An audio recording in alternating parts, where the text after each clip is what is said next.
There's no feeling more intense than starting over. If you deleted your homework the day before it was due, as I have, or if you left your wallet at home and you have to go back after spending an hour in the commute. If you won some money at the casino and then put all your winnings on red but it came up black. If you got your best shirt dry cleaned before a wedding and then immediately dropped food on it. If you won an argument with a friend and then later discovered that they just returned to their original view. Starting over is harder than starting up. If you're not ready for that, like if you've already had a bad day, then what you're about to go through might be too much. Feel free to go away and come back. I'll be here. Alright, thanks for coming with me on this trip. I'll understand if you have to take a break at any point. Just find a safe place to stop and quit the game. And don't worry, I'll save your progress, always, even your mistakes. This game is a homage to a free game that came out in 2002, titled Sexy Hiking. The author of that game was Jazuo, a mysterious Czech designer who was known at the time as the father of B games. And B games are rough assemblages of found objects. Designers slap them together very quickly and freely, and they're often too rough and unfriendly to gain much of a following. They're built more for the joy of building them than as polished products. In a certain way, Sexy Hiking is the perfect embodiment of a B game.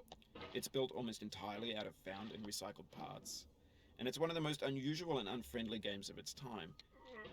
In it, your task is simply to drag yourself up a mountain with a hammer.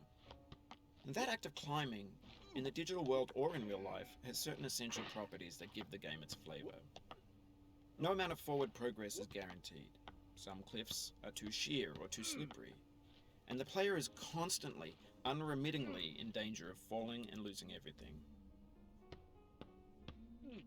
Anyway, when you start Sexy Hiking, you're standing next to this dead tree that blocks the way to the entire rest of the game. It might take you an hour to get over that tree, and a lot of people never got past it. You prod and you poke at it, exploring the limits of your reach and your strength, trying to find a way up and over. And there's a sense of truth in that lack of compromise.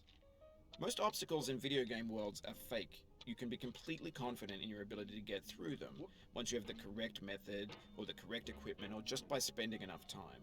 In that sense, every pixelated obstacle in Sexy Hiking is real.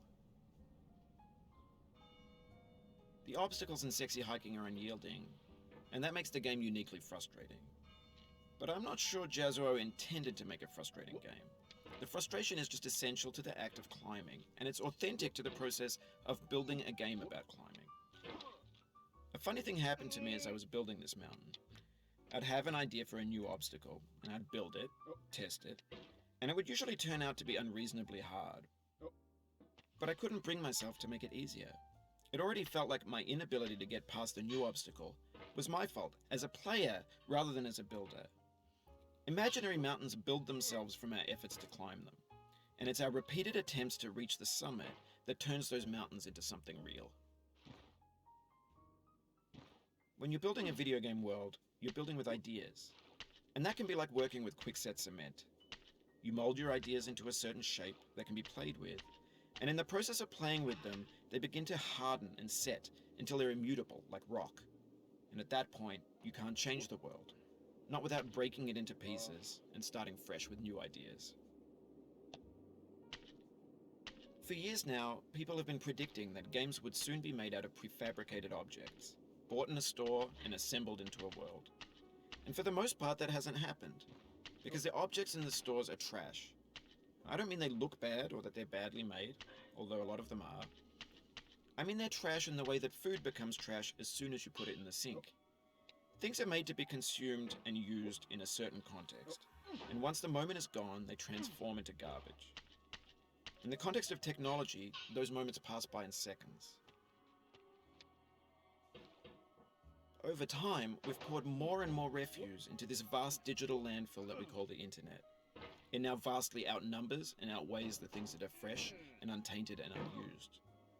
When everything around us is cultural trash, trash becomes the new medium. the lingua franca of the digital age. You can build culture out of trash, but only trash culture. B games, B movies, B music, B philosophy. Maybe this is what digital culture is. A monstrous mountain of trash, the ash heap of creativity's fountain. A landfill with everything we ever thought of in it. Grand, infinite, and unsorted. There's 3D models of breakfast, Gen X's fanfic novels, scan magazines, green screen Shia LaBeouf, banned snuff scenes on LiveLeak. Facebook's got lifelike bots with unbranded adverts and candid shots of Kanye and Taylor Swift mashups,